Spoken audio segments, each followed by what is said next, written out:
In this video, we're going to talk about sources of fat in your diet. In a prior session, we mentioned that fat in your diet doesn't have a large effect on your blood sugar.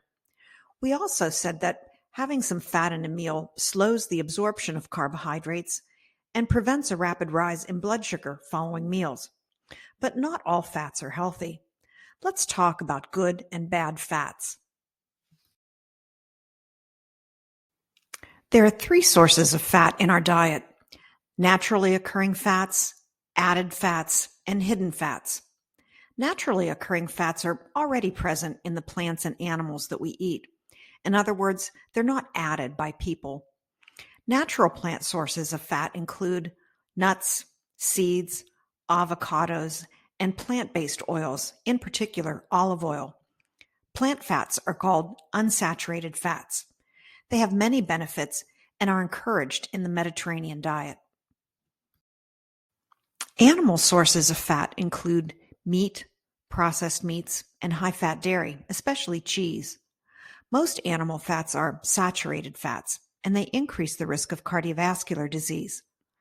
According to the Mediterranean diet, animal fats should be eaten in very limited amounts. The only exception is fish.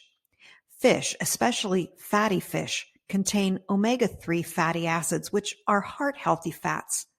For this reason, the Mediterranean diet recommends eating fish once or twice a week. Let's talk next about added fats and hidden fats. Added fats are ingredients added to food before serving to enhance the texture and flavor. They include spreads, butter, dressings and gravies, cream and butter sauces, and condiments like mayonnaise. Added fats are generally saturated or bad fats and should be eaten very sparingly. Hidden fats are fats used during baking, cooking, or processing. They're called hidden because we can't really see them.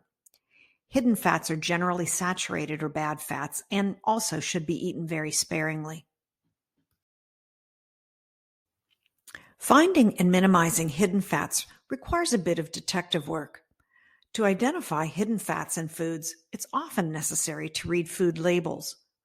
Look at the ingredients list to make sure that they contain vegetable oils. Avoid foods with butter, lard, or oils that are hydrogenated. You can also look at the nutrition facts label. The first thing to look for is the serving size. All of the information on the nutrition facts label pertains to a single serving size. Keep in mind that many processed food packages contain more than one serving. This particular package contains 8 servings. Next, look at the total fat and the amount of saturated fat in a single serving. Aim for foods that have less than 5% of your saturated fat in a single serving because this is considered low. Avoid foods with 20% or more of your saturated fat in a single serving, as this is considered to be high. On the next few slides, take a look at the amount of saturated fat. Which food would be the healthier choice? Graham crackers or a granola bar?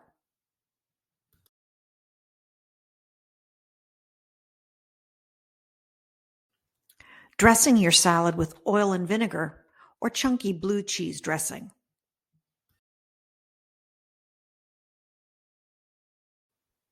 Chicken that's been skinned and broiled or country fried chicken?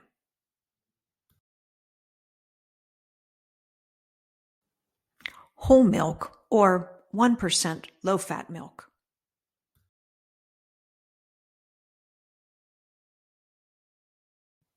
On the next few slides, we show more foods that are high in saturated fat. What changes would you make to the foods shown in order to eat less bad fat and more good fat? Coffee with half and half.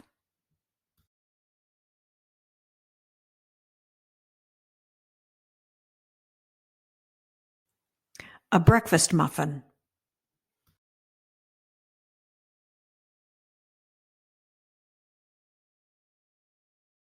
A snack of cheese and crackers.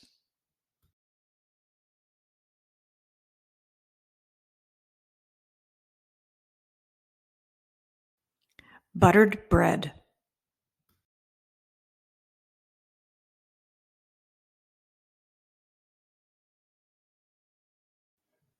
A broiled Delmonico steak.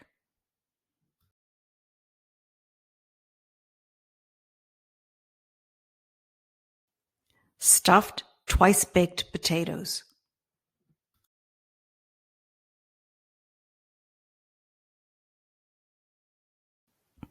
You can also use the MyNet Diary app to keep track of your total calories from fat.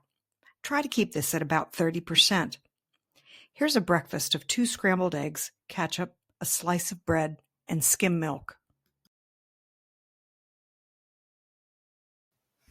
If we scroll down the screen, we can see that this meal is pretty close, with 32% of calories coming from fat.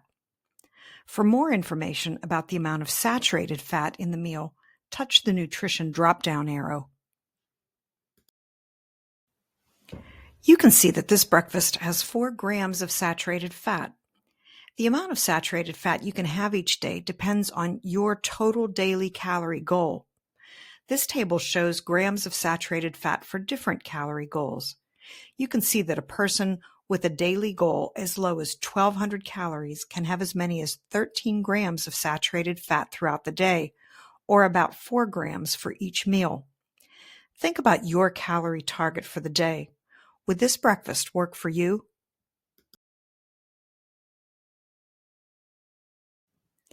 Between now and our next video, what can you do to eat less bad fat and more good fat?